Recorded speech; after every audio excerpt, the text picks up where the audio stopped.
تاجیک ازبک برادر پهلوان نماشتای تاجیکستان شریف جان نظریو، ورزشکار شناخته ازبکستان زاهد جان حسین زاده، سوپر جان автомашина سبود روی وکترا در داخل و خارج کشور برات بود.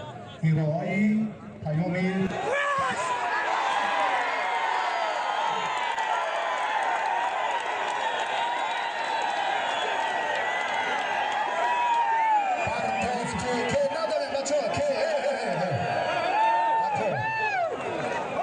تشکر من ندارم. خواهش میکنم یک بار دیگر با کمال احترام و صمیمیت پرتافت زاهد حلال از رئیس محترم خواهش میکنیم که برای سپاریدن مکافات شاه جایزه